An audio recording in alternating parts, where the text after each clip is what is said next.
ঠিক একজন মানুষ যখন আমার আল্লাহকে ভয় করবে, ওই বান্দা গলায় ছুরি লাগাবে, দাড়ির মধ্যে অস্ত্র লাগাবে না। हर के दारत खौफे हकदार दिल मदाम जन्नतुल मअवा देहद ओ रामकाम। তাকওয়া নামের মেডিসিন লাগাও। কেন তাকওয়া কোথায় পাবা? তাকওয়া পাওয়ার একমাত্র ঠিকানা ওলি আউলিয়াদের নেক নজর। লিকুল্লি শাইইন মা'দিনুন আ মা'দিনুত তাকওয়া কুলুবুল আরিফিন। আল্লাহ ওয়ালাদের নেক নজর হলো তাকওয়ার গোডাউন। আল্লাহ ওয়ালাদের নেক নজর লাগলেই তোমার অন্তরে তাকওয়া চলে আসবে। এমন যে ওলিয়া উলিয়া মানেই না, এই কপাল পরার উপায় কি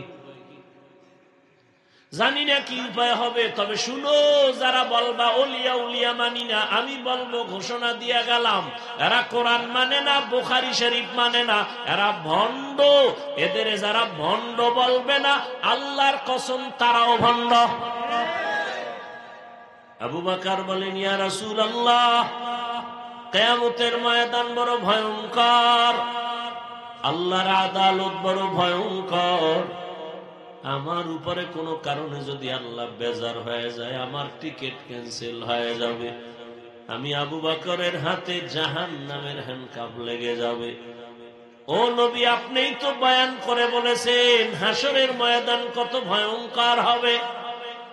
মানুষগুলো সবাই উলঙ্গ দাঁড়াবে, সূর্যের গরম, জমিনটা তামা হয়ে যাবে, জাহান্নামের আওয়াজ, এমন কঠিন হালাত হবে যে নবীরা পর্যন্ত কান্না শুরু করবেন।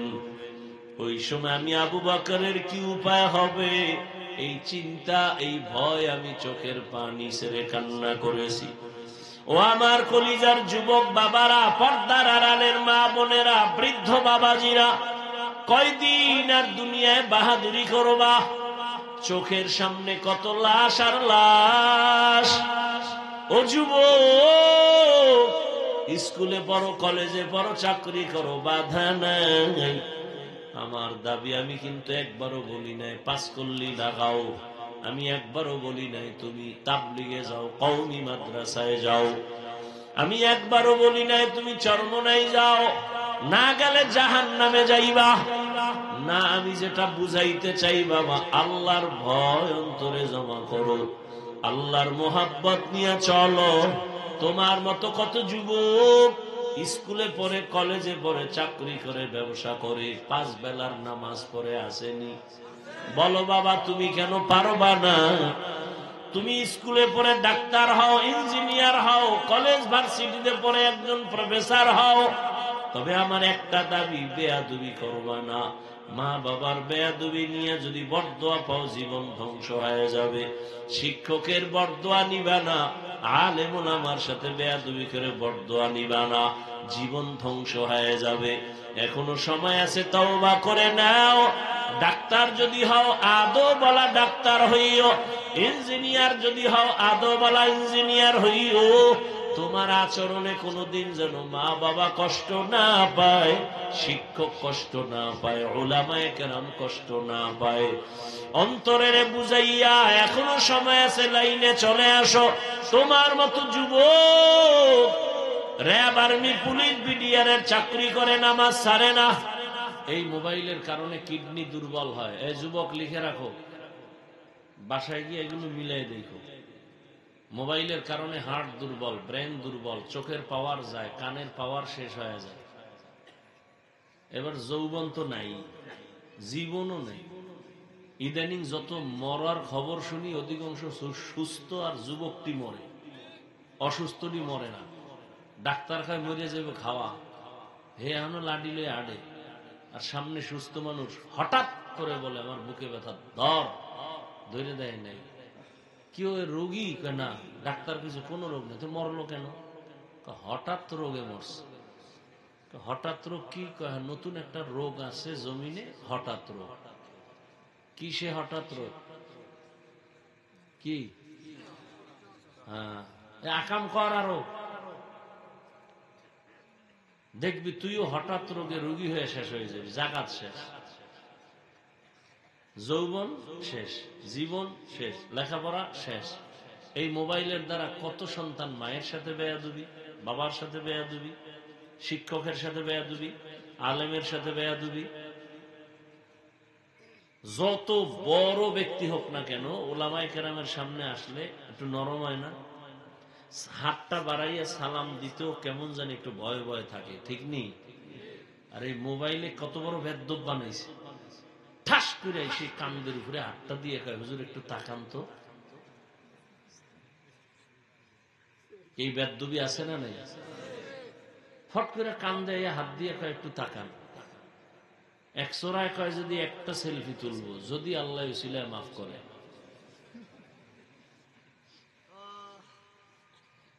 তাহলে হিসাব করে দেখছি মোবাইল আমাদেরকে বেয়াদব বানায় দিচ্ছে। মসজিদে যাবেন, হ্যাঁ মোবাইল। ওই যে বরিশাল গুটিয়া মসজিদ দেখতে যায়, মেয়েরাও যায়, এত বড় ইতর ছবি তুলে ভিডিও করে, নামাজ পড়ে না, মসজিদ দেখতে গেছে। আল্লাহ হেদায়াত দান করুন। রাগ করতেছেন? রাগ করে যাইবেন কই? আজরাইল তো ধরবেই, পালাবেন কোথায়?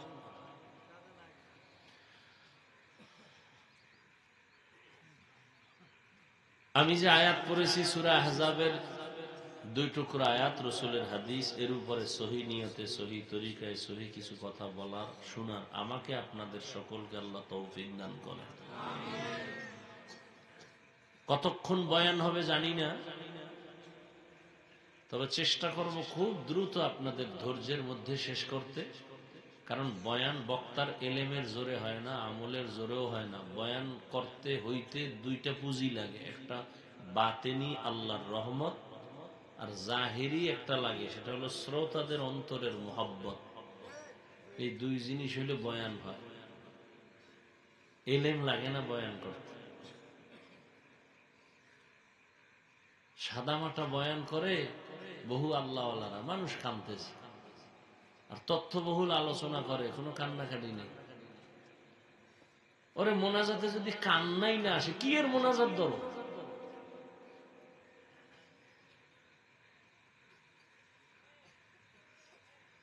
যেই চোখ আল্লাহ দিছেন, সেই চোখে পানি যদি না থাকে, কিসের চোখ?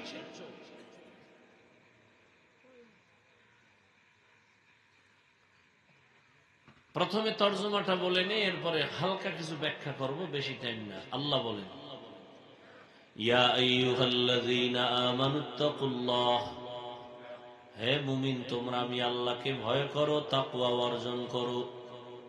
অকুলু কওলান সাদীদা, জবানের দ্বারা যা বলো সঠিক সত্যশালীন ভাষায় বলো। লাভ, ইউসলিহ লাকুম আমালাকুম, বিনিময়ে তোমার জীবনের টুটা ফাটা আমল আল্লাহ কবুল করে নিবেন। ওয়া ইয়াগফির লাকুম যুনুবাকুম, দ্বিতীয় লাভ, বিনিময়ে তোমার জীবনের সব গুনাহ আল্লাহ মাফ করে দিবেন। ওয়া মান ইউতি'িল্লাহ ওয়া রাসূলাহু, আল্লাহ এবং রসুলের অনুসরণ যে করবে, ফাকাদ ফাজা ফাওজান আযীমা, অতঃপর তাদের বিজয় হবে চূড়ান্ত বিজয়। তার মানে সে বিনা হিসাবে জান্নাতি। নবীজি বলেন, মাইয়াজমান লিমা বাইনা লাহইহি ওয়া মা বাইনা রিজলাইহি আজমান লাহুল জান্নাহ। ও দুনিয়ার উম্মত, 2টা জিনিস তোমরা যদি হেফাজতের জিম্মাদারি নাও, আমি রাসূল তোমাকে জান্নাতে নেওয়ার জিম্মাদারি নিব। কয় জিনিস? প্রথম হলো জবানের হেফাজত করো, দ্বিতীয় লজ্জাস্থানের হেফাজত করো। এই 2টা জিনিসের হেফাজতের জিম্মাদারি যদি নিতে পারো, আমি রসুল তোমাকে জান্নাতে নেওয়ার গ্যারান্টি দিলাম। আয়াত আর হাদিসের মূল কথা, জবানকে কন্ট্রোল করো। খুব খেয়াল করেন। এই উঠা বসা করো কেন বাবারা? উঠার ব্যারাম থাকলে ঢুকছো কেন? এই বদ অভ্যাস কেন? এই জন্য একটু আগে বলছিলাম, কপাল পুরলে আমি হাফিজুর রহমান কেন রসুলের বয়ানেও কপাল খুলেন। যেই রসুলের চেহারা এত দামি, একটা নজর দেওয়া মাত্র এক সপ্তাহের ক্ষুধা পেটে আর থাকে না। কেমন রহমতের নবী আমার, মোহাব্বতের একটা নজর দিয়া যদি তাকায়, সাথে সাথে জাহান্নামের আগুন হারাম। কিন্তু কত বড় কপাল পড়া, ওই রহমতের নবীকে এক নজর আর একদিন আর এক মাস না, দীর্ঘ 13 বছর দেখলো। 13 বছর দেখার পর বয়ান শুনছে কান লাগায়া, জীবনে কোনদিন কালেমা পড়ে নাই।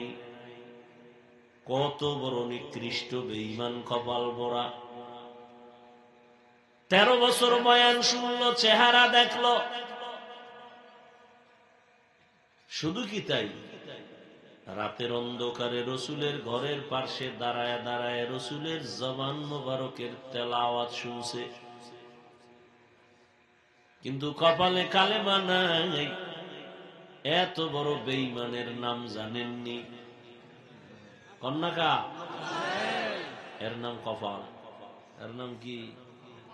ভিন্ন দিকে এক 27 বছরের যুবক, কয় বছর? 27 বছরের যুবক তরবারি নিয়ে দৌড়ায়, আমার রসুলের জবাই করবে। দৌড়ায় ঘোড়ার দ্রুত গতিবেগে,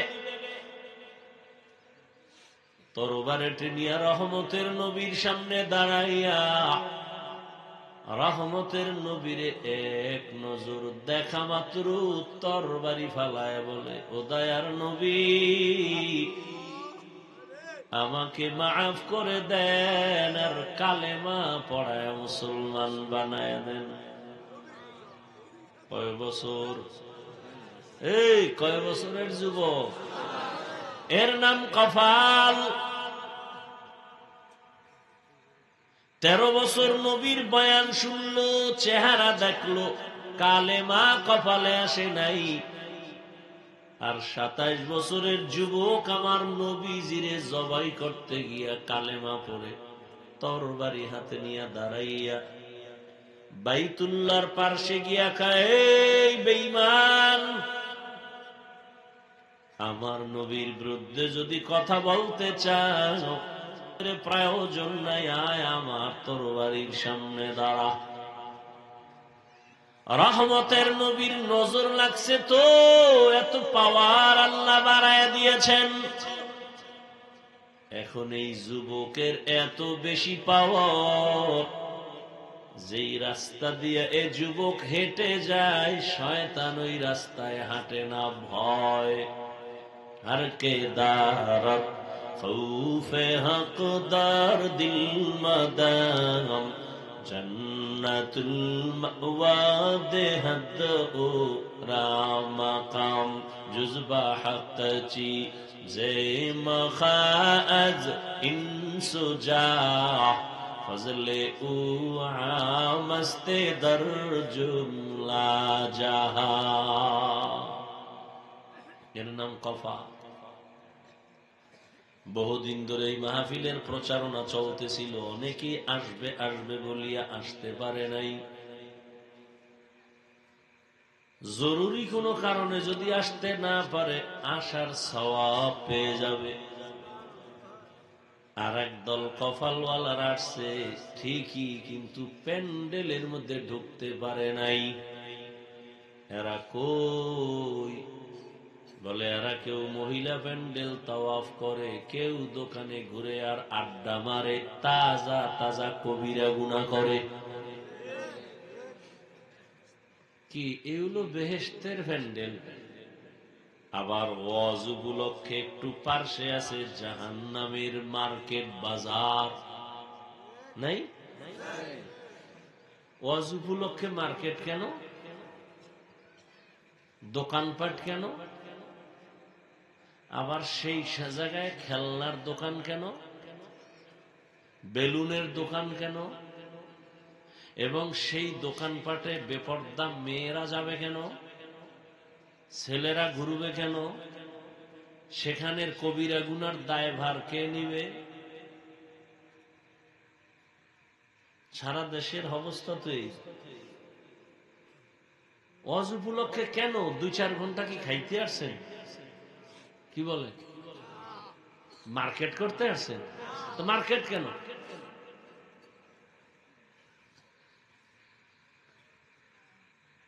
এটাও তোমার ইমানের পরীক্ষা। ঘর থেকে বেরিয়ে আনছো, কোরআনের বাগানে যাই ওয়াজে যাই বলিয়া, কিন্তু কপাল বড় খারাপ। শয়তানে আটকায় দিছে মার্কেটে ঘুরু, বেহেশতের প্যান্ডেলে ঢুকার কপাল নাই, কপাল ভরা। আর একদল প্যান্ডেলে ঢুকছে ঠিক, কিন্তু মোবাইল সামনে নিয়া কলবের দরজা বন্ধ করে রেখেছে। ওর কলব বন্ধ। বলে গেলাম দায়িত্ব আমার বলার, মানবেন কিনা সে দায়িত্ব আপনার। আপনি মানবেন কিনা ওই চিন্তা করার আমার দরকার নাই। আমার দায়িত্ব বলার, আমি বলবো কিনা সেই চিন্তা আমার। ওয়াযাক্কির ফাইন্না যিকরা তানফাউল মুমিনিন। আল্লাহ বলেন আলোচনা চালায় যা, মুমিনের কিছু না কিছু ফায়দা হবেই হবে। আলোচনা চালাও, ফায়দা থেকে খালি না। এজন্য বলে গেলাম ফাঁকে ফাঁকে মা পৌঁছায় নিব। প্রথমে আবারও মাপ চাই, বেয়াদবি ক্ষমা করবেন। পাও ধরলে যদি মাফ করেন বলেন, আমি নিচে নাই মা মোনাজাতের পরে পাও ধরমুনে, কোনো টেনশন নাই। কারণ এখানে আমি আপনাদেরকে হুজুর বানাইতে আসি নাই। কোনো ভয় নাই যে আমি বুঝি আজকে তওবা পড়াইয়া তসবিহ হাতে দিয়া যাবে, পাগড়ি দিয়া যাবে, কোনো ভয় নাই। চাকরিজীবী ভাই, কোনো টেনশন নাই। তোমার চাকরির উপরে আমি একটা আঘাতমূলক বয়ান দিব না, টেনশন নাই। ব্যবসায়ী ভাইজানেরা, কোনো ভয় নাই। ব্যবসার উপরে আক্রমণ করে একটা কথা বলবো না, ভয় নাই। স্কুল কলেজে যারা লেখাপড়া করো যুবক বাবারা, কোনো ভয় নাই যে আমি ওখানে আঘাত করে বয়ান করব। কারণ আমি তোমাকে হুজুর বানাইতে আসি নাই। চুপ করে শুনো কি বলতে চাই। হেদায়াতের মালিক আমার আল্লাহ। কফালের বয়ান করতেছিলাম, বড় কফাল। প্যান্ডেলে বইয়াও কপাল খারাপ। কেন? মোবাইল সামনে নিয়ে ব্যস্ত, কলবের দরজা বন্ধ। আমি বললেই হেদায়েত হবে? কথা বলেন। বরং আবু জাহালওয়ালারা বের হইয়া বলবে বয়ান তো মোটামুটি ঠিক ছিল, অমুক জায়গায় গিয়া ভুল কইরা ফেলাইছে। ওমরের মেজাজওয়ালারা তারা বলবে জীবনে তো অন্যায় কম করি না, আজকে থেকে তওবা করে বিদায় নিলাম, ফজরে মসজিদে যাব। দুই মেজাজের লাকি এখানে আছে। আর একদল মোবাইল ছাড়াই বইয়া বইয়া বয়ান শুনে, কিন্তু শয়তান ওদেরও ধাক্কাইতেছে, আর কত তো পুরান বয়ান বাড়িল। এর কপাল ভরা। টোটাল বয়ানের মূল, এই 2 দিন বয়ানের মূল বরকত মোনাজাত, দোয়া। কিছু কিছু কপাল ভরা দেখবেন মোনাজাতের আগে ভাগে, কারণ শয়তান ওদের উঠায় নিয়ে যায়। বয়ান শুন সারা রাত, মোনাজাত দিবি না। কারণ আমি ইবলিস ভালো করে জানি, একজনের চোখের পানি কবুল হলে সবার গুনাহ মাফ হয়ে যাবে। আমি এই সুযোগ তোরে দিব না, বাড়িল। তোরে আরো কয়েকদিন গুনাহ করাইতে হবে, চল। এখনো তোর মেয়াদ শেষ হয় নাই গুনার, মাত্র কয়দিন দাড়ি কাটছো, আরো কয়েক বছর কাট, বিয়া পর্যন্ত দাড়ি কাট। এত তাড়াতাড়ি তওবা করবি? এত তাড়াতাড়ি কিসের তওবা? বিয়ে করছো না, তো তওবা করিস না, চুপ। আর মোনাজাতটা দিস না, কবুল হয়ে গেলে বিপদ, ওইটা বাক। দেখবেন এই জন্য 2 ঘন্টা বয়ে বয়ে বয়ান শুনবে, যেই মোনাজাতের টের হইবে এ জোতা দুইটা লইয়া আনা। ওরাও নিঃসন্দেহে কপাল পড়া, কোন সন্দেহ নেই, ওদের কপাল খারাপ। আল্লাহ হেদায়েত দান করুন।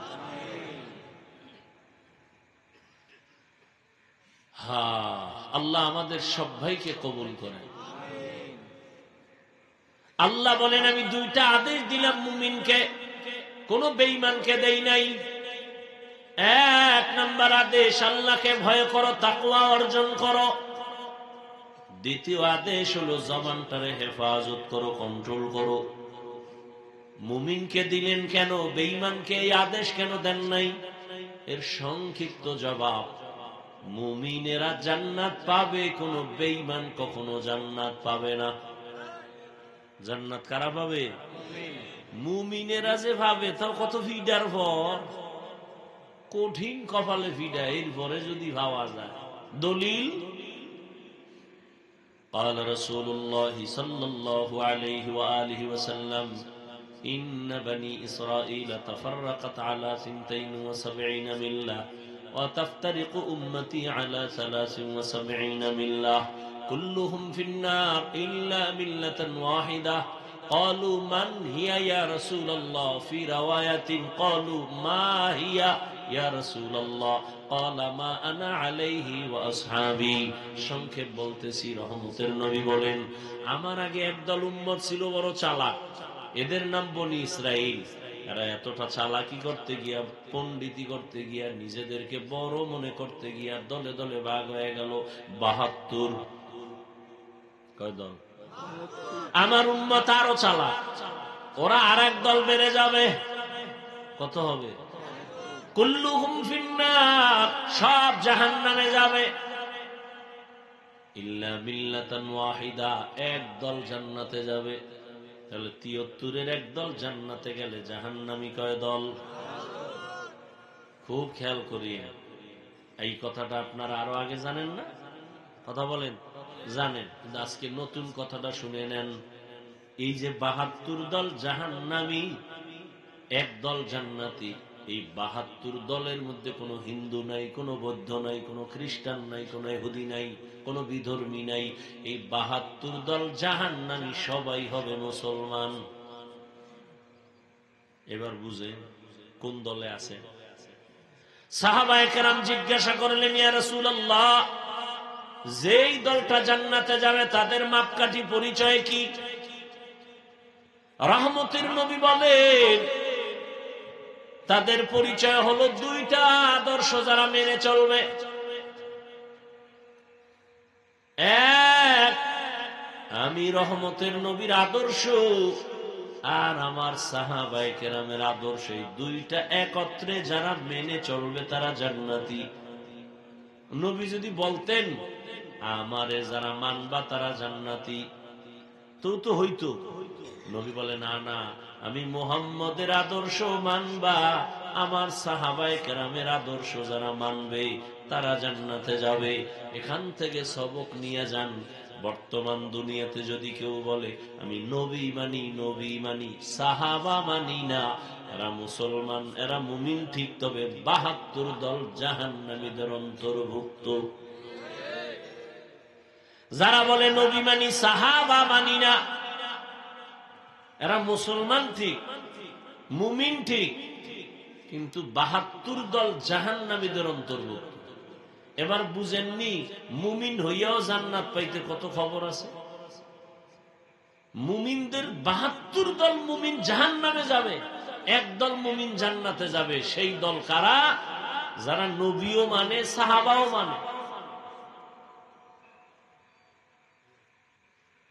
যে নবী মানে সে তারাবি পড়বে, যে সাহাবি মানে সে 20 রাকাত পড়বে।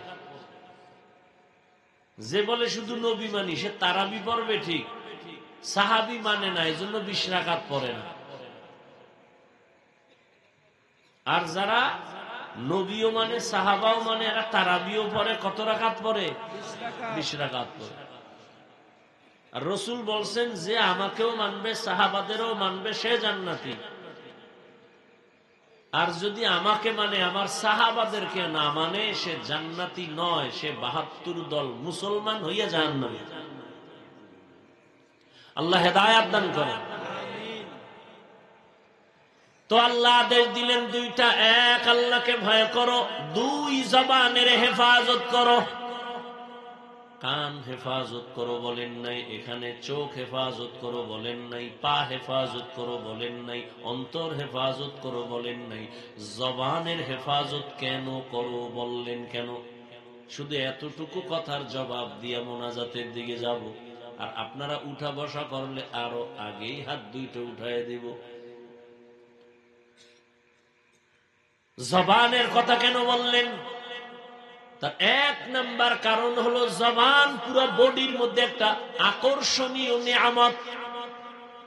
দুই নাম্বার কারণ, পুরো বডির মধ্যে জবান হলো মারাত্মক একটা অস্ত্র, কঠিন এক অস্ত্র। এইবার জিহ্বা নামের নিয়ামত যে বড় দামি এক নিয়ামত, কেমনে সেটা 2-4 মিনিট শুনেন। জবান এমন একটা আল্লাহর দেয়া নিয়ামত। জমিনে আল্লাহ যেদিন পাঠাইছেন, এই যে আমি মাউথ সামনে নিয়ে কথা বলি, আমার কথাটা মেশিনে টেনে ইউনিট থেকে, হর্ন থেকে বের করে দূরে নিচ্ছে। কিন্তু এটা কতক্ষণ চলবে একটা লিমিটেশন দেওয়া আছে। ফ্যানের বাতাস দিতেছে, দীর্ঘ টাইম লাগাতার চলতে গেলে হঠাৎ নেগেটিভ পজিটিভ এক হয়ে আগুন লেগে যাবে, মেশিন গরম হয়ে যাবে, মাইক বন্ধ হয়ে যাবে। ঠিক নেই?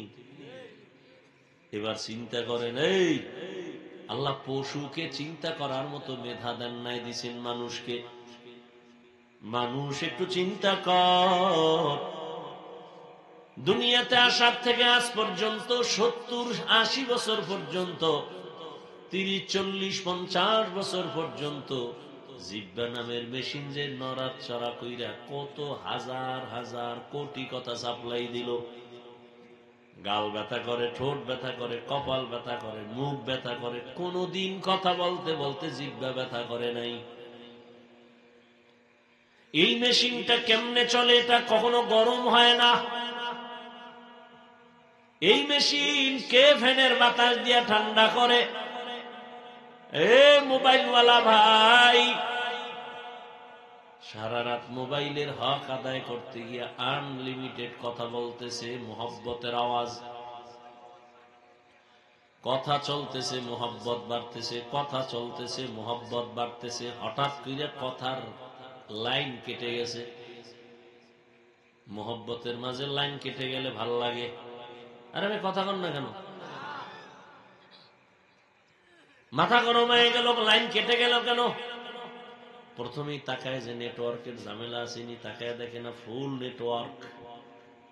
এরপরে ব্যালেন্স চেক করে দেখে কোনো টাকার অভাব আসেনি, দেখে না ফুল ব্যালেন্সও আছে, আনলিমিটেড কথা বলবো ঘুমায় ঘুমায়া। কাটলো কেন? ফট করে দেখে, আরে আমি 2 মিনিট কথা ঘুমাইনি, 48 মিনিট কথা হয়ে গেছে। টেরি ভাইলে ফট করে চার্জ গেছি। কি গেছি গা? নেটওয়ার্কও ঠিক আছে, ব্যালেন্সও ঠিক আছে, কি নাই? চার্জ নাই। তাড়াতাড়ি পাওয়ার হাউসের সাথে লাইন লাগায় চার্জ কর, ফুল চার্জ দিয়ে নে। আবার কত টাইম লাগবে? না, টাইম কমায় দে, ফাস্ট চার্জার লাগা। 1 ঘন্টার চার্জ মাত্র 20-30 মিনিটে হয়ে যাবে। এবার ফুল চার্জ দিয়ে এবার ধুম কথা বল, আনলিমিটেড কথা বলো, আর কাটবে না। মোবাইলে কথা বলো, ব্যালেন্সও আছে, নেটওয়ার্কও আছে, চার্জ নাই, আবার চার্জ দাও, না হয় কথা চলবে না। জিহ্বা নামের মেশিন নাড়ায় নাড়ায় এত কথা বলছো, বল কয়দিন চার্জ দিছো? কোনদিন এই জিহ্বা নামের মেশিন চার্জ যায় না, বন্ধ হয় নাই। এত বড় এক নিয়ামত, এক প্লেট খানা নিছো, তুমি খানা খাওয়ার জন্য বসছো, প্লেটের মধ্যে খানা নিয়ে তুমি চোখ দিয়ে তদন্ত করলা, খানার মধ্যে কোনো ভেজাল আসেনি, চোখ ক্যান্সার দিল, কোনো ভেজাল নাই। হাত দিয়া নাড়াচাড়া করে দেখলাম, কোনো ভেজাল আসেনি, হাত ক্যান্সার দিল, নাই। এবার লোকমাটা উঠায় যখন ভিতরে দিছি, জিহ্বায় কয় সাবধান, ভিতরে নিস না, ঝামেলা। লোকমার ভেতরে ঝামেলা, ভিতরে নেওয়া যাবে না। কেন? হাত বলল ভেজাল নাই, চোখ বলল ভেজাল নাই, জিহ্বায় কয় আমার রাডারে ধরা পড়ে গেছে, লোকমায় ভেজাল। কি বলে? একটা চিকন চুল আছে। কি আছে? চুল আছে। হালা এটা বাইরে হালা। জিহ্বা আটকায় দিছে, লোকমা বাহিরে ফেলে দাও। তাহলে হাতের থেকে জিহ্বা শক্তিশালী না, অথচ নরম। চোখ পারে নাই, ব্যর্থ, হাত পারে নাই, জবান আমাকে সতর্ক করে দিল ভিতরে নেওয়া যাবে না।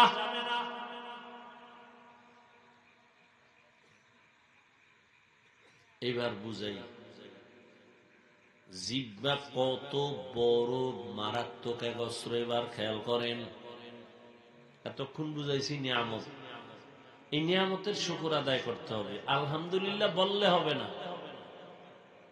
নিয়ামতের শুকর কি জানেন? আল্লাহ যেই কাজের জন্য যেটা বানাইছে ওই কাজে ওই জিনিসকে ব্যবহার করার নাম আসল শুকর। জিহ্বা আল্লাহ বানাইছেন কেন? আলেমরে গালি দেওয়ার জন্য, হ্যাঁ, ইমামের সাথে বেয়াদবি করার জন্য। জিহ্বা বানাইছেন আল্লাহ পাক বেশি বেশি জিকির করো, দরুদ শরীফ পড়ো, তেলাওয়াত করো। আর এই জিহ্বা আমরা ব্যবহার করি গীবত, শেখায়াত। আমি যে জনমের বেয়াদবের খবর নাই, হুজুর খারাপ, এ নিয়ে সারাদিন চায়ের দোকান গরম, হুজুর খারাপ। অথচ পুরা দুনিয়া, পুরা দেশ এখনো ঠান্ডা আছে শুধু হুজুরদের কারণে। আপনারা যে এখনো আরামে আছেন কিসের কারণে? মানতে কষ্ট হয় না? ভিডা খাইয়ে এরপরে দোয়ার লেগে দৌড়ান, তখন টের পান যে হুজুর কি। আর এমনি যে হুজুরেরা কান্দে দোয়া করে, এটা কানে ঢুকে না। এজন্যই তো বলেছি এদেশের ওলামায়ে কেরাম জাতিকে যা দিছে কেউ দেয় নাই, সব চান্দাবাজ আর ধান্দাবাজ, সবগুলো চান্দাবাজ আর ধান্দাবাজ। একমাত্র নিরেট পিওর এ জাতির আসল কলিজার মানুষ ওলামায়ে কেরাম। এরা কোন স্বার্থপর না, নিঃস্বার্থ। উম্মতের মাইয়া নিয়ে চিন্তা করে না, বউ নিয়ে টেনশন করে না, বাড়ি নিয়ে টেনশন নাই। 24 ঘন্টা আপনাদের পিছনে সময় ব্যয় করে।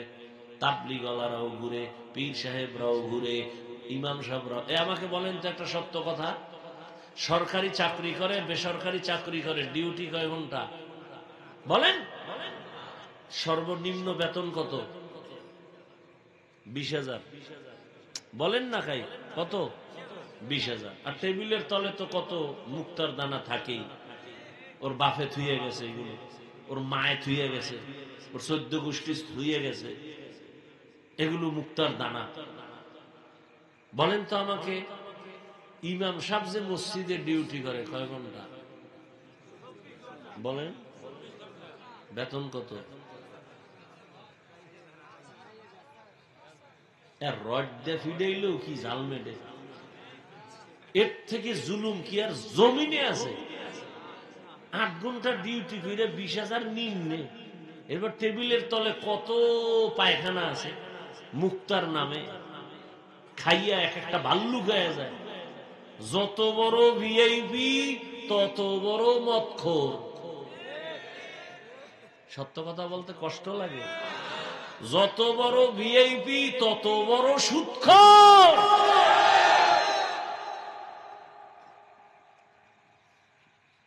এবার দেখেন তো, ইমাম সাহেব 24 ঘন্টা রিমান্ডে রাখে, রিমান্ডে। জোহরের নামাজে নাই, রিক্সা ড্রাইভার কে, হুজুর গেছিলেন কই? কে তুমি? আমি রিক্সা চালাই। তোর ভাওয়ার কি? 5 টাকা মাসে বেতন দেই। ও এই ভাওয়া। সভাপতি দেয় কত? কয় 100 টাকা। সেক্রেটারি কত? কয় 50। মাসের না মাস কয় না 6 মাস বাকি। আমি কি মিশা করতেছি? আল্লাহ এমনি শান্তি দিবে। এর থেকে আর কি জুলুম হতে পারে? এর কারণ কি জানেন? এর দোষ আমাগো, কেউরে দিয়ে লাভ নেই। শিয়ালের হাতে মুরগি আমানত দিছে, বন্ধু 3 দিন পরে নিয়ে নিব। শিয়াল কয়টা জিন্দা দেওয়া যাবে না, ফ্যাটের মধ্যে কিমা হয়ে যাবে। বাথরুমে গেলে ফেরত পাইতে পারো ওই লাইন দেয়া, জিন্দা দেওয়া যাবে। শিয়ালের হাতে মুরগি রাখা যেমন বোকামি, ধর্মের চাবি হারামখোরের হাতে দেওয়াটাও বোকামি। দিছে কে? জিবরাইল, আজরাইল। কে দিছে? আমরা কইতে কষ্ট, ভোটের আগে টাকা খাইতে কষ্ট লাগে নাই? এই বাথরুমে গিয়া 10 গ্রাম পায়খানা খাইও, ওই প্রার্থীর থেকে টাকা না খাইয়া, পরে বাজারে গিয়া হালাল সাবান দিয়া কুলি কইর, ফ্রেশ। আর ওই ভোর রাত্রে যে ভোটারদের প্রার্থী থেকে যে টাকা খাইছো পায়খানা নামের, ওটা জাহান্নামের আগুন ছাড়া আর ফ্রেশ হবে না। চেয়ারম্যানের গালি দাও কেন? চেয়ারম্যানের দোষ কি? তুমি বড় হারামখোর, খাইয়া চেয়ারম্যানের না হারাম খাওয়া শিখাইছো। চেয়ারম্যান আগে খাইছে না জনগণ আগে খাইছে? চেয়ারম্যান জানিয়ে না যে হাদিয়া দেওয়া লাগে আন্দার রাইতে। ভাই ভোটটা দিবা, হাদিয়া পাঠাইস। দিতে দিতে দিতে দিতে বস্তা শেষ। চেয়ারম্যান কার কি করুন? বাড়ি ব্যাস। তা আমার উপায় কি? বুঝো না? না, আমগো চেয়ারে বই আবার আমগোটা তুই খাবি। কোথায় তো টেনশন নেই, নে বাড়ি ব্যাস। দিতে দিতে এবার চেয়ারে বইয়া জনগণের দা যাইছে বই বই খাইতেছে। জনগণ শিখাইছে না? কথা হয় না। লিখে রাখো কিছু কথা। জনগণ হারামখোর হলে ওদের নেতারাও হারামখোর হয়। জনগণ সুদখোর হলে নেতাও সুদখোর হয়। জনগণ নামাজি হলে নেতাও নামাজি হয়। আল্লাহ হেদায়াত দান করুন। একটু রাজনীতি করলাম না? হ্যাঁ, হুজুর ওয়াজ করেন খুব মজা, কিন্তু রাজনীতি করা যাবে না। তার মানে হইল ধর্ম আর রাজনীতি আলাদা। হ্যাঁ, চান্দাবাজি ধান্দাবাজির রাজনীতি আর ইসলাম আলাদা। কিন্তু সুলাইমান নবীর রাষ্ট্র চালানো রাজনীতি, ইউসুফ নবীর মিশর চালানো রাজনীতি, রহমতের নবীর মদিনা চালানো রাজনীতি আর কোরআন ইসলাম ধর্ম এক। যে কইব আলাদা তার ইমান আলাদা। অজের ভ্যান্ডেলে যদি রাজনীতির, কোরআনের রাজনীতির কথা নাই বলা যায়, তো অজের ভ্যান্ডেলে রাজনীতির বক্তব্য কেন? মসজিদে যদি ইমাম সাহেব রাজনীতির বয়ান করতে না পারে, সেখানে রাজনৈতিক নেতা কেন ভোট চায়? এর কারণ পাইছেন না? একটু আগে না কইছি শিয়ালের হাতে মুরগি। কার হাতে মুরগি? আরে জোরে কও।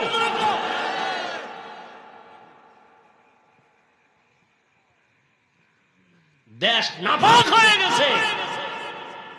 এই নাপাক থেকে বাঁচাবার একমাত্র আদর্শ ইসলাম, রসুলের আদর্শ। আল্লাহর কসম, এই জমিনে মদিনার আদর্শ ছাড়া কেউ শান্তি দিতে পারবে না। শুধু চাপাবাজি করতে পারবে, শান্তি জীবনে দিতে পারবে না। শান্তির একমাত্র ঠিকানা ইসলাম। এটা সব চান্দাবাজেরা ধান্দাবাজেরা জানে, মানে না কেন?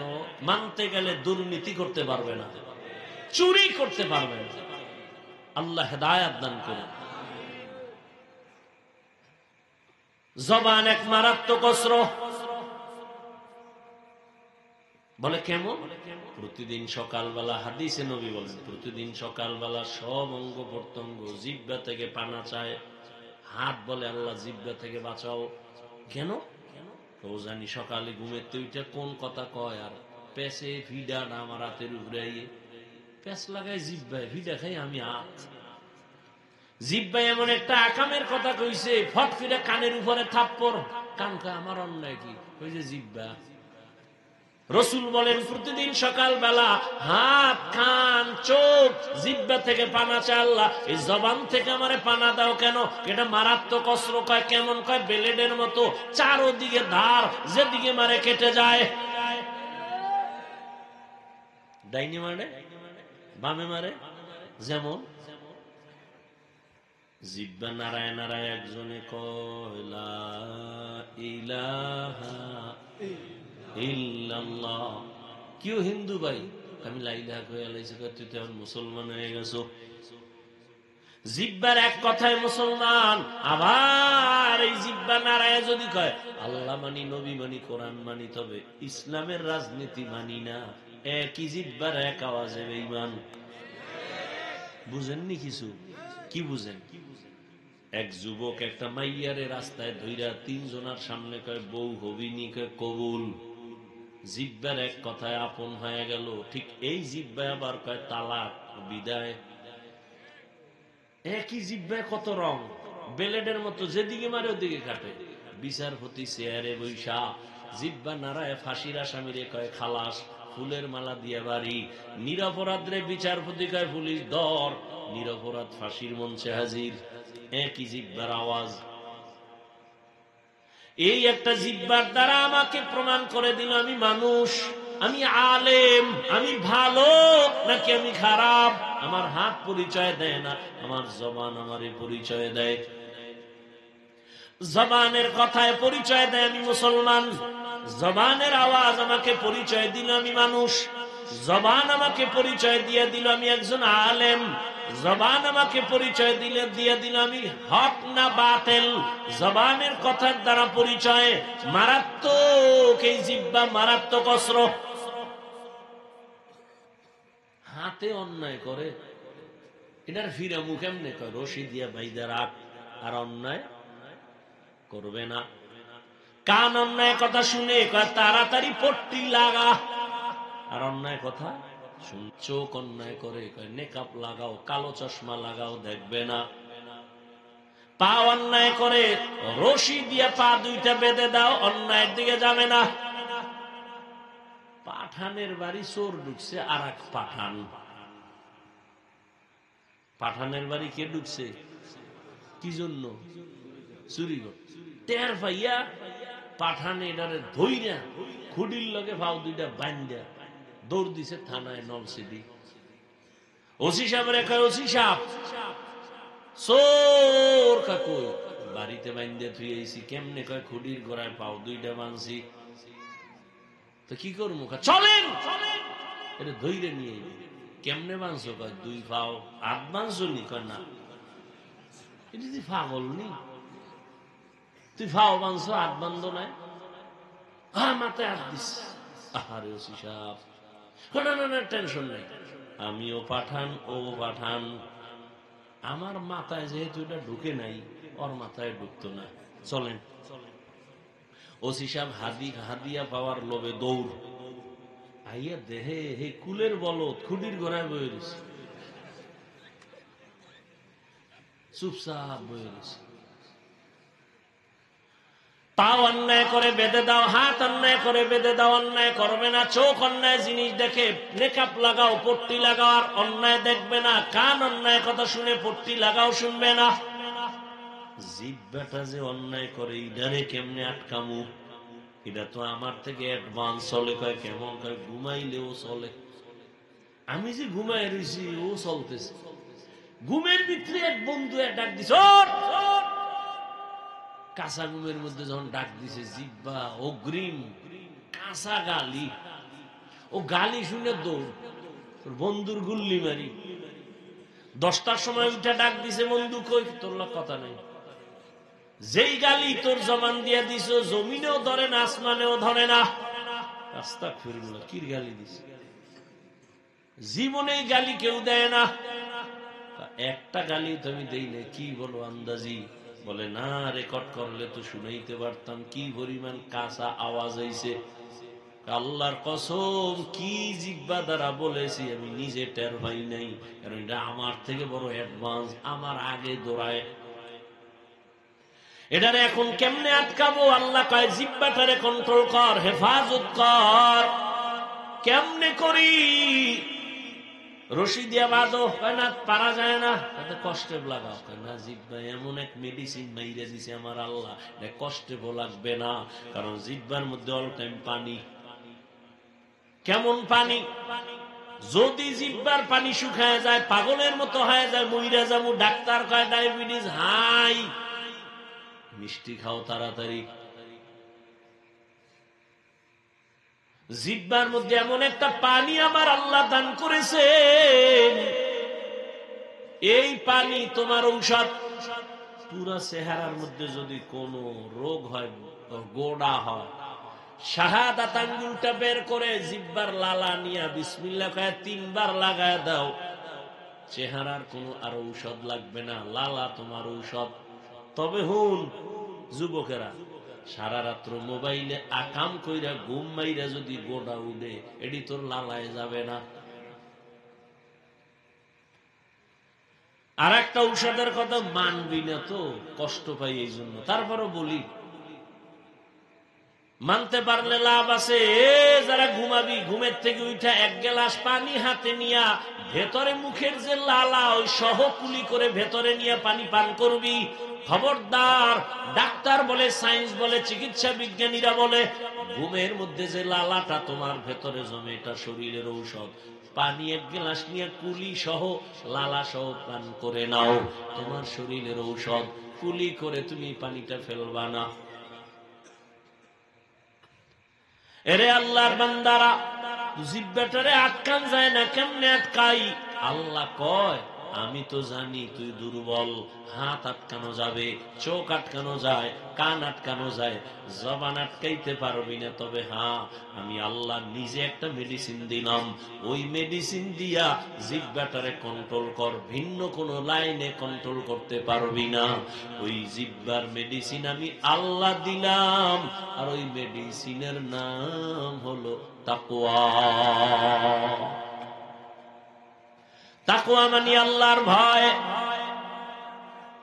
আল্লাহর ভয় এটা অন্তরের মধ্যে জমা করো।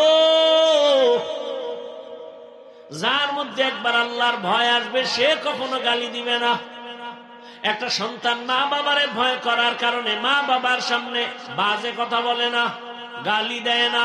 ছাত্র শিক্ষকের ভয় করার কারণে শিক্ষকের সামনে ছাত্র বাজে কথা বলে না, গালি দেয় না। ঠিক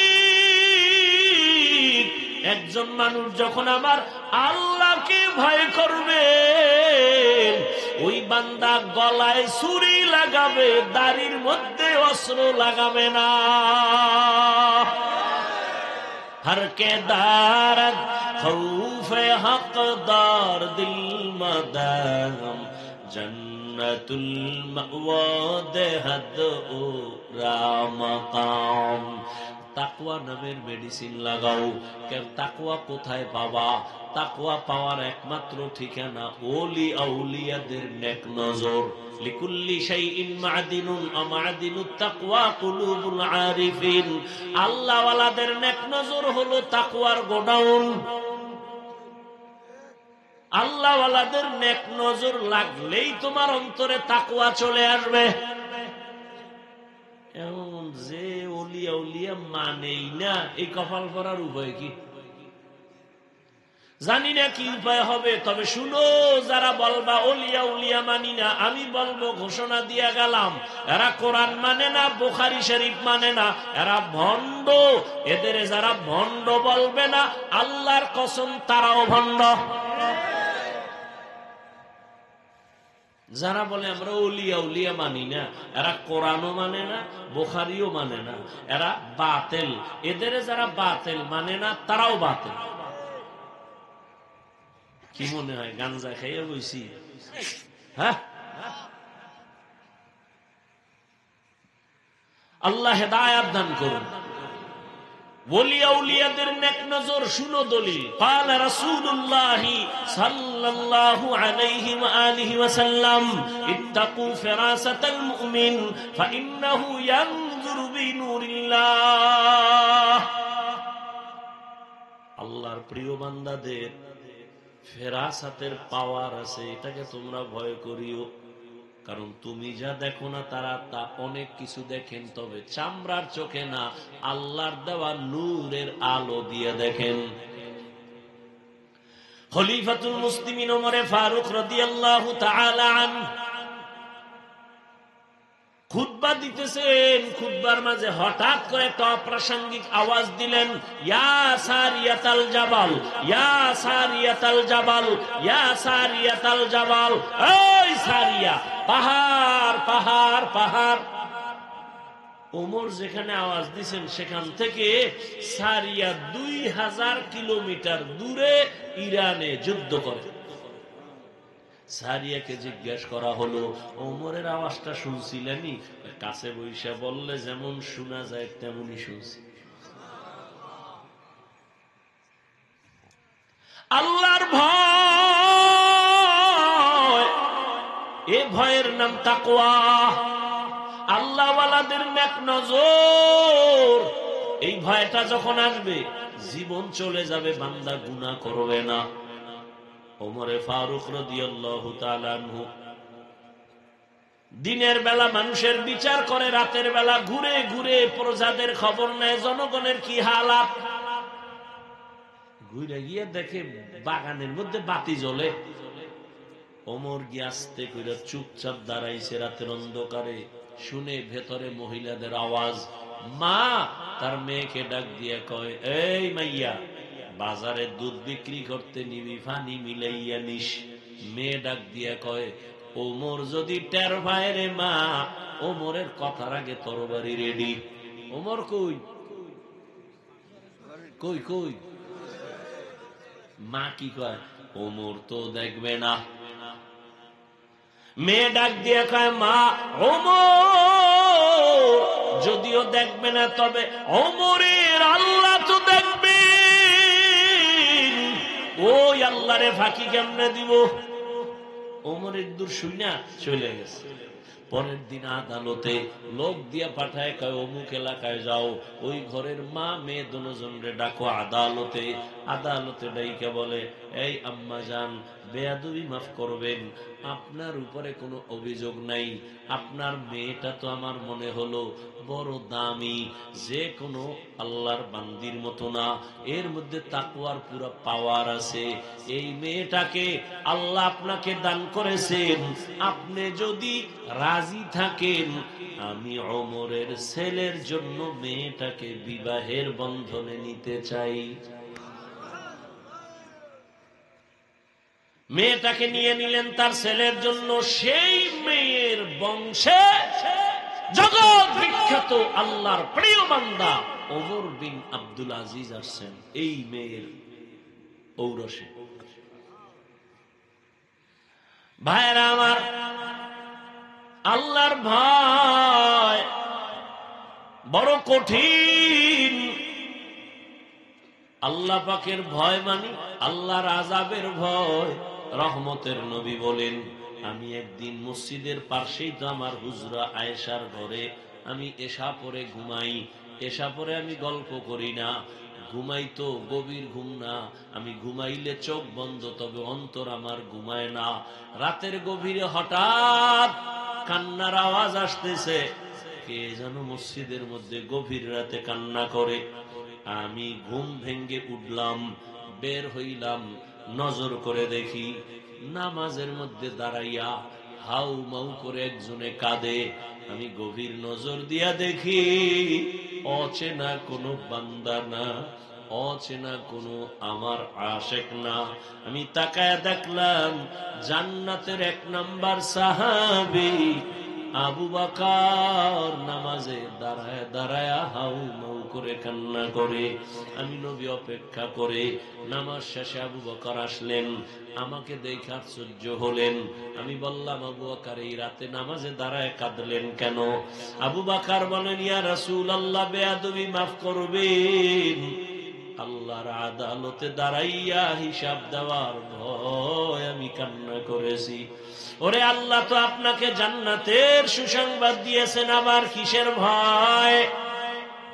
আবু বকর বলেন, ইয়া রাসূলুল্লাহ, কিয়ামতের ময়দান বড় ভয়ঙ্কর, আল্লাহর আদালত বড় ভয়ঙ্কর। আমার উপরে কোনো কারণে যদি আল্লাহ বেজার হয়ে যায়, আমার টিকিট ক্যান্সেল হয়ে যাবে। আমি আবু বকরের হাতে জাহান্নামের হ্যান্ডকাপ লেগে যাবে। ও নবী, আপনিই তো বয়ান করে বলেছেন হাসরের ময়দান কত ভয়ঙ্কর হবে। মানুষগুলো সবাই উলঙ্গ দাঁড়াবে, সূর্যের গরম, জমিনটা তামা হয়ে যাবে, জাহান্নামের আওয়াজ, এমন কঠিন হালাত হবে যে নবীরা পর্যন্ত কান্না শুরু করবেন। ওই সময় আমি আবু বকরের কি উপায় হবে, এই চিন্তা, এই ভয়, আমি চোখের পানি ছেড়ে কান্না করেছি। ও আমার কলিজার যুবক বাবারা, পর্দার আড়ালের মা বোনেরা, বৃদ্ধ বাবাজিরা, কয়দিন আর দুনিয়ায় বাহাদুরি করবা? চোখের সামনে কত লাশ আর লাশ। ও যুবক, স্কুলে পড়ো, কলেজে পড়ো, চাকরি করো, বাধা নাই। আমার দাবি, আমি কিন্তু একবারও বলি নাই পাস করলি লাগাও, আমি একবারও বলি নাই তুমি তাবলিগে যাও, কওমি মাদ্রাসায় যাও, আমি একবারও বলি নাই তুমি চরমনাই যাও, না গেলে জাহান্নামে যাইবা। না, আমি যেটা বুঝাইতে চাই বাবা, আল্লাহর ভয় অন্তরে জমা করো, আল্লাহর মোহাব্বত নিয়ে চলো। তোমার মতো কত যুবক স্কুলে পড়ে, কলেজে পড়ে, চাকরি করে, ব্যবসা করে, 5 বেলার নামাজ পড়ে আসেনি। বলো বাবা, তুমি কেন পারবা না? তুমি স্কুলে পড়ে ডাক্তার হও, ইঞ্জিনিয়ার হও, কলেজ ভার্সিটিতে পড়ে একজন প্রফেসর হও, তবে আমার একটা দাবি, বেয়াদবি করবা না। মা বাবার বেয়াদবি নিয়ে যদি বরদোয়া পাও, জীবন ধ্বংস হয়ে যাবে। শিক্ষকের বরদোয়া নিবা না, আলেম ওলামার সাথে বেয়াদবি করে বরদোয়া নিবা না, জীবন ধ্বংস হয়ে যাবে। এখনো সময় আছে, তওবা করে নাও। ডাক্তার যদি হও, আদবওয়ালা ডাক্তার হইও। ইঞ্জিনিয়ার যদি হও, আদবওয়ালা ইঞ্জিনিয়ার হইও। তোমার আচরণে কোনোদিন যেন মা বাবা কষ্ট না পায়, শিক্ষক কষ্ট না পায়, উলামায়ে কেরাম কষ্ট না পায়। অন্তরের বুঝাইয়া এখনো সময় আছে, লাইনে চলে আসো। তোমার মতো যুবক র‍্যাব, আর্মি, পুলিশ, বিডিআরের চাকরি করে, নামাজ ছাড়ে না। মনের বুঝাও, তুমি কেন পারবা না? তোমার মতো যুবক ডাক্তার, প্রফেসর, ইঞ্জিনিয়ার, নামাজি, তুমি কেন পারবা না? এখনো সময় আছে, মনের বুঝায় তওবা করে নাও। ও পর্দার আড়ালের মা বোনেরা, আপনাদের জীবন কতই ধন্য। আপনারা নবীদের মায়ের মতো দামি মা, সাহাবায়ে কেরামদের মায়ের মতো দামি, আয়েশা রাদিয়াল্লাহু আনহার মতো দামি, ফাতেমা রাদিয়াল্লাহু আনহার মতো দামি, খাদিজা রাদিয়াল্লাহু আনহার মতো দামি। এরে আম্মা জান, এ কারণে আপনাদের এত সম্মান। আপনার মতো কত মা এখনো আছে, বেপরদায় চলে না, নামাজ ছাড়ে না, মোবাইলে সময় নষ্ট করে না, স্বামীর মাল খেয়ানত করে না। আপনারা কেন পারবেন না? এখনো সময় আছে, তওবা করেন। আপনাদের কারণেই তো দুনিয়াতে ভালো ভালো সন্তান আসছে। 1 মিনিট একটা ঘটনা বলে শেষ করি। আল্লাহর এক বান্দা মদিনাতুল মুনাওয়ারা থেকে ভারতে আসছে কালেমার দাওয়াত দেওয়ার জন্য। আল্লাহর বান্দা দাওয়াত দিতে দিতে 90 লক্ষ বেশি পরিমাণ বিধর্মী তার হাতে মুসলমান। বান্দার নাম আপনারা সবাই জানেন, খাজা মুঈনুদ্দিন চিশতি আজমিরি রহমাতুল্লাহি আলাইহি। পর্দার আড়ালের মা বোনেরা ভালো করে শুনবেন, যুবক বাবারাও শুনো। ওই মুঈনুদ্দিন এত বড় দামি আল্লাহওয়ালা যে তার হাতে লক্ষ লক্ষ বিধর্মী মুসলমান হয়েছে। মায়ের কাছে গিয়ে খাজা মুঈনুদ্দিন বড় আনন্দ করে। আম্মা বলে, মুঈনুদ্দিন এত খুশি, এত আনন্দ কেন? মুঈনুদ্দিন বলে, মা আল্লাহর শুকর, হাজারো লাখ মুসলমান আমার কাছে কালেমা পড়েছে। মা ডাক দিয়ে কয়, বাবা মুঈনুদ্দিন, এটা তোর বাহাদুরি না, আমি মায়ের বাহাদুরি। মুঈনুদ্দিন বলে, মা তোমার বাহাদুরি কি? মা চোখের পানি ছেড়ে বলে, রে সন্তান, তুই আমার গর্বে যখন আসছু, আল্লাহর কসম আমি এক রাত আর ঘুমাই নেই। আমি রাতের গভীরে সিজদায় পড়ে কান্না করেছি, আর আমার মালিকের কাছে দোয়া করেছি, ও দয়ার মালিক, দয়া করে আমার গর্বের সন্তান তুমি ওলি বানাইয়া পাঠাইও। আর আল্লাহর কাছে দোয়া করিয়া শেষ না।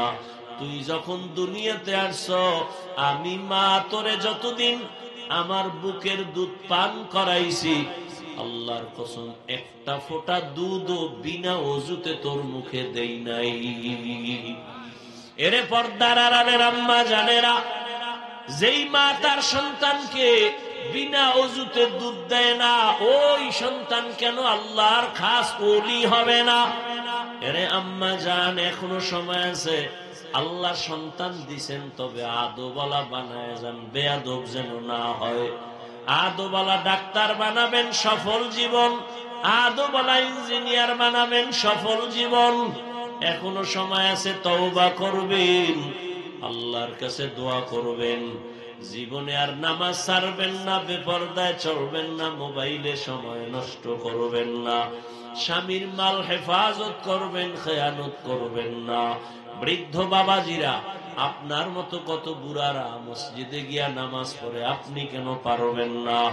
ও আমার কলিজার যুবক, এখনো সময় আছে, তওবা করো। মনেরে বুঝাও রে মান, তোমার মতো যুবক জেনারেল লাইনে থাকিয়া চাকরি করে, ব্যবসা করে, নামাজ পড়ে, লেখাপড়া করে, তুমি পারবা না কেন? ওরে জীবনে তো গুনাহ কম করো নাই, দাড়ি কম কাটো নাই, নামাজ কম ছাড়ো নাই, বেপরদায় কম চলো নাই, এখনো কি তওবা করবা না? জানি না কার কপাল ওমরের মতো কবুল হয়ে যাবে। যাদের অন্তর তৈরি হয়ে আছে, মরিয়া গেল নামাজ ছাড়বা না, দাড়ি কাটবা না, বেপরদায় চলবা না, মা বাবার দোয়া নিয়া, শিক্ষকের দোয়া নিয়া, উলামায়ে কেরামের পরামর্শ নিয়া, নবীজির আদর্শ মেনে চলবা। তওবা করার মতো যদি কারো অন্তর তৈরি হয়, মুনাফিকি না থাকে, খাঁটি তওবার নিয়ত যাদের আছে, দুটো হাত আমার আল্লাহকে দেখায়া দাও।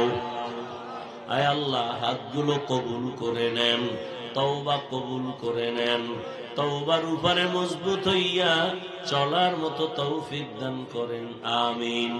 আলহামদুলিল্লাহি রাব্বিল আলামিন, والصلاة والسلام على سيد الأنبياء والمرسلين وعلى آله وأصحابه أجمعين يا أرحم الراحمين يا أرحم الراحمين يا